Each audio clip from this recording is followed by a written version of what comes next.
Happy Halloween, everyone, and welcome to When Darkness Falls. Here we uncover the cases that left families shattered and communities forever changed. These aren't just headlines from the past. They're stories of people, of innocence stolen, and of darkness that sometimes walks among us. Now, Halloween is for children, was meant to be pure with magic. For one family, it became a nightmare of unthinkable loss. This is a story of 6-year-old little girl remembered as a victim of the trick-or-treat murder. October nights carry a certain magic, a crisp in the air, crunch of the leaves underfoot, and the flickering of jack-o'-lanterns on the porches. For children, it's time of costumes and candy and makeup, of laughter echoing down the quiet streets. It was the year 1954 in Conemaugh, Pennsylvania. Was the kind of place where the rhymes of life were marked by steel mill whistles. Families lived modestly, working hard, going to church on Sundays, and relying on each other's neighbors when times got tough. And nearly all of them knew each other's names. In a little 2-story home on 5th Street lived the Mauk family. William was a steel worker at Bethlehem Steel. His wife, Margaret, managed the household, and together they raised their children. Their home was like so many others in the neighborhood, filled with noise of children, the smell of home-cooked meals, and the small efforts of working-class life. What should have been an innocent evening of trick-or-treating turned into one of the most chilling Halloween tragedies in American history. And right in the middle of it all was Karen Mauk. She had just turned 6 years old a few days before, on October 25th, first grader at Conemaugh Public Schools. She was full of curiosity and joy. Her blonde curls, her wide smile, and the way she skipped more than she walked. Everyone who knew her described her as a child who seemed to glow everywhere. And like so many little ones, she adored Halloween. The costumes, the candy, the thrill of walking in the neighborhood after dark. To Karen, the holiday was pure magic.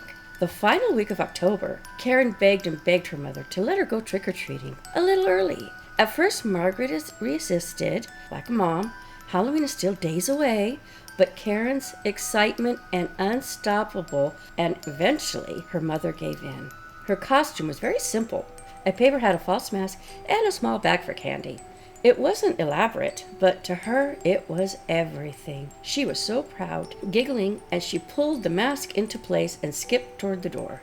Margaret stood watching, her heart full of joy, just watching her daughter be happy. Karen was full of energy and excitement for the holiday. She had no way of knowing, though, this would be the last time she would ever see Karen alive. Now, by the next morning, the quiet, still town of Conemaugh would still be shaken to its core. What began as an ordinary autumn night, children laughing, jack-o'-lanterns flickering in the windows, neighbors chatting across the fences, would unravel into something unthinkable. A little girl vanished. Parents called her name into the darkness. The fire sirens wailed through the valley, summoning neighborhoods from their beds to join the frantic search. Hour by hour, the panic grew until the chilling truth emerged. In the wide-swept shadows of the cemetery, searchers stumbled upon a discovery that would forever scar the community. And soon after, a man with a dark, twisted past, and a past that had been hiding in plain sight, would confess to a crime so senseless, so cruel, that it silenced even the hardest men of men.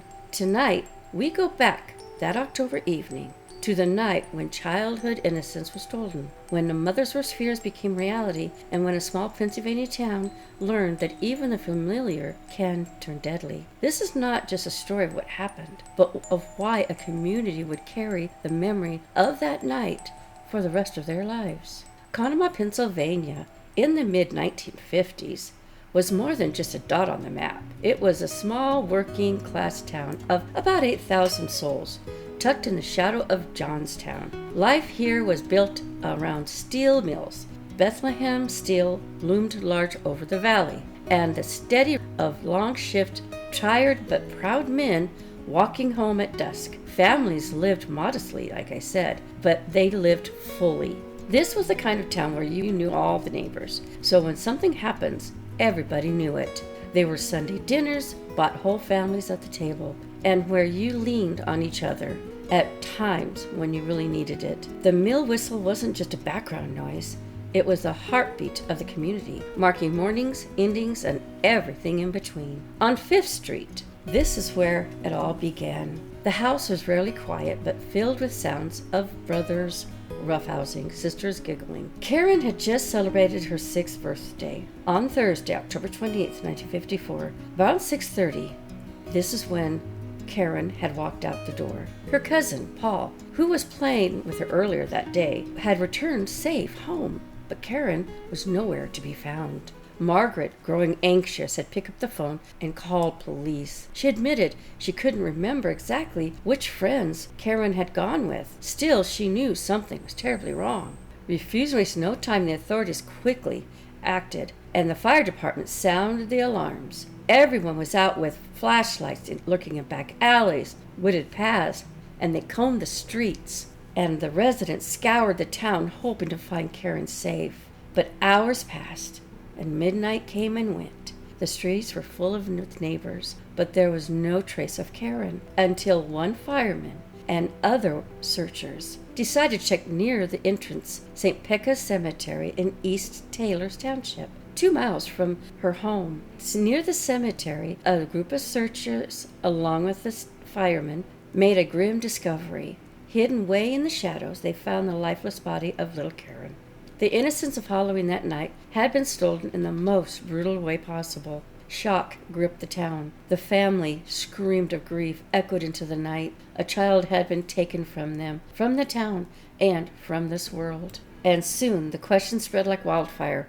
Who could have done this, and why? What they found would send a chill through the entire town. Karen's body was found, face up on the cold ground, the October night air still clinging to her skin. Beside her were the remnants of what had once been the night of pure childhood joy. Her small Halloween bag, a single shiny red apple rolling in the dirt, and a scrap of her costume scattered like little broken promises. Her little hand still clutched at the grass, as if those final moments she had been trying to hold on, to fight, to stay tethered to the world she had just begun to explore.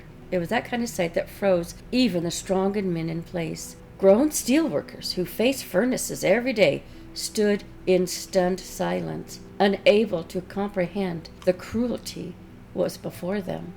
What should have been laughter and candy on Halloween night was now replaced by grief, disbelief, and unshakable image of a little girl's life who was stolen too soon. In that moment, the search ended, and nightmare began. News of Karen's murder spread through the town like wildfire. By morning, it seemed the entire town gathered in hushed clusters, in kitchens, on porches, outside the steel mill gates. People wept openly. Others clenched their fists in anger. Halloween would never be the same here again. Police worked quickly in a community that was so close-knit. They believed the killer had to be someone from nearby, someone people knew, someone who had watched Karen skip through the streets in her little paper and hat and mask. The morning after Karen's body was found, police wasted no time. This small town had investigators knew the killer had to be one of their own. Chief Greg Fesco told reporters, "This is the work of a sex maniac." And with that, detectives began questioning every known offender in the area. Investigators combed the cemetery area, tracing footprints and making tire track molds, including everyone who had been on the street that evening. And slowly, a name began to rise to the surface. Almost immediately, one name had come up again and again.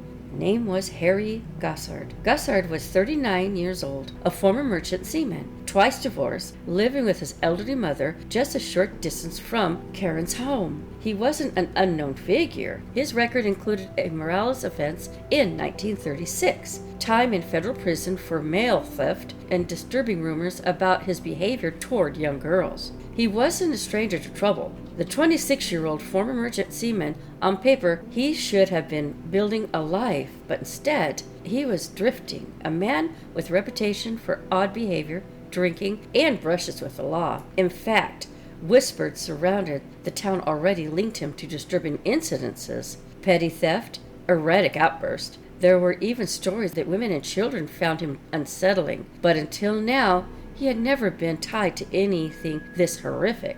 Police began piecing together witness accounts. A few people remember seeing Harry that night, his car parked not far from where Karen vanished. Tracks near the cemetery seemed to match his vehicle, and soon he was brought in for questioning. At first, Harry denied everything, but as the hours wore on, his story began to crumble. Confronted with the evidence of his tire tracks and with the timeline, with the fact that too many people had seen him near the scene, he finally admitted the unthinkable. He confessed to luring Karen and driving her toward the cemetery and then killing her.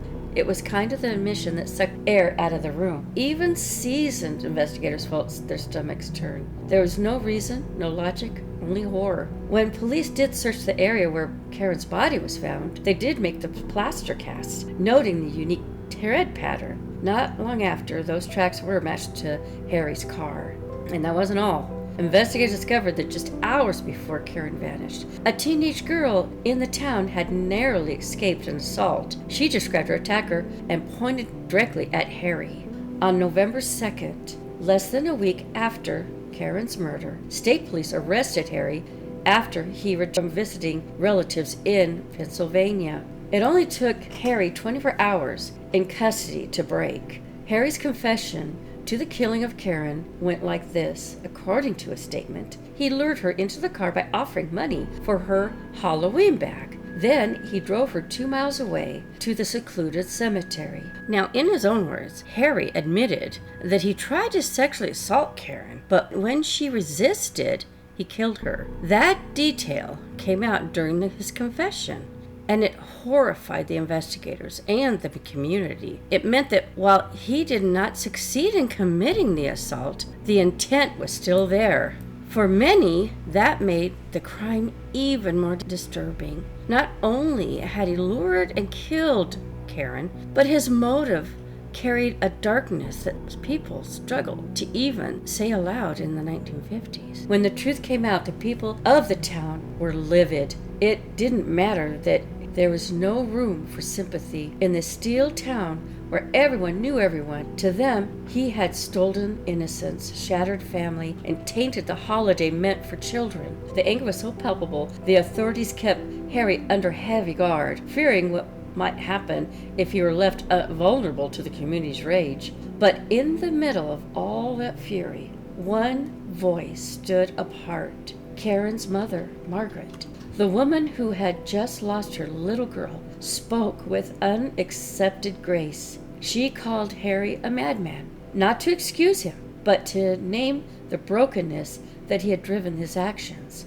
and that she said something no one expected at all. She felt deep sorrow for his own mother, because while Margaret mourned her loss of her child she had loved and lost, she recognized another mother, too, was suffering. Not the loss of a child, but the unbearable knowledge that her son had become a killer of innocence. It was that moment of compassion that left many in the town in silence.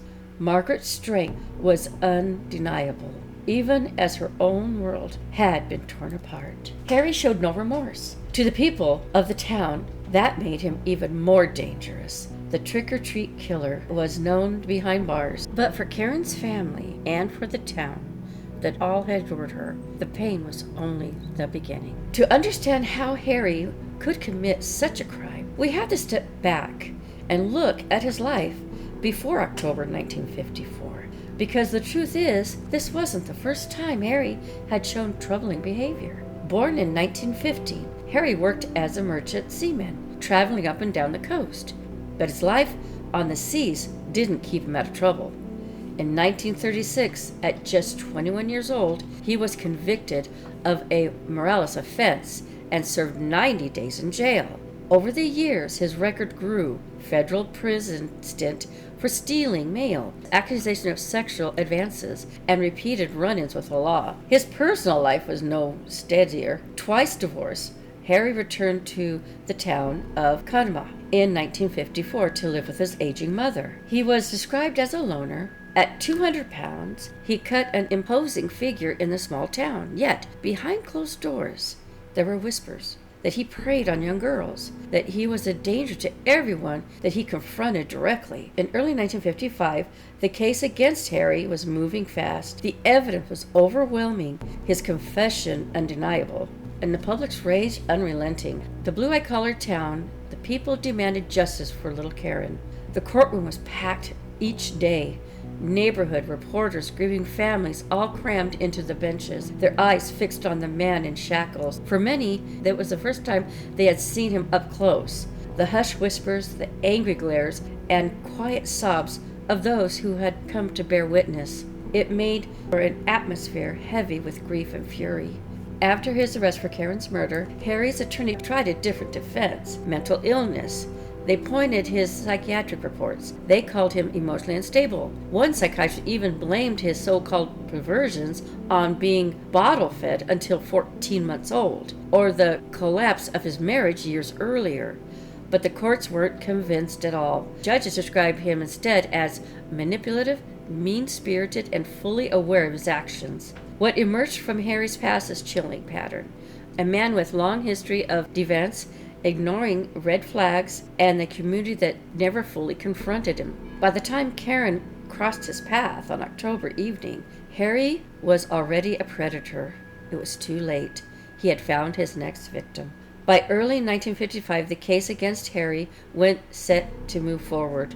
There was no mystery trial, no dramatic jury verdict to await for. The trial stretched over 3 days, March 2nd, 3rd, and 4th. Prosecutors presented not only Harry's confession, but also testimonies from the 14-year-old girl who said that she was attacked earlier that same night. That identification sealed his fate. This was no accident, no misunderstanding. This was a pattern of a predator. And then came the words that no one expected. Harry pleaded guilty. He offered no elaborate defense, no exception as an excuse. But in Pennsylvania, at that time, a guilty plea to murder didn't automatically decide his fate. 3 judges would still hear the evidence and determine the degree of guilt and the penalty. And just 2 words that sealed his fate: guilty, your honor. On April 18, 1955, the 3-judge panel reached a conclusion. Harry was guilty of first-degree murder, and with that decision came the ultimate sentence: death in the electric chair. Defense attorneys tried to save his life. They argued that his sexual deviancy and his unstable personality made him mentally ill. They pointed to psychiatric reports hoping to commute his sentence to life in prison. But the courts rejected his every appeal. So did the State Board of Pardons, judges, psychiatrists, and even the governor. All agreed Harry would be executed. And so the wheels of justice turned. Harry was transferred to Rockview State Penitentiary, where he awaited his final day. After more than a year of appeals and hearings, June 4th, 1956 arrived. At Rockview State Penitentiary, Harry was led from his cell to his death chamber. Guards strapped him into the electric chair. At 9:01 p.m., witnesses looked on in heavy silence. 2,000 volts surged through his body. At 9:04, Harry was pronounced dead. Unrepentant to the end, Harry left behind a surprising final request: that his body to be donated to the University of Pennsylvania for research. It was the first time in state history that such a request had been made by a condemned man.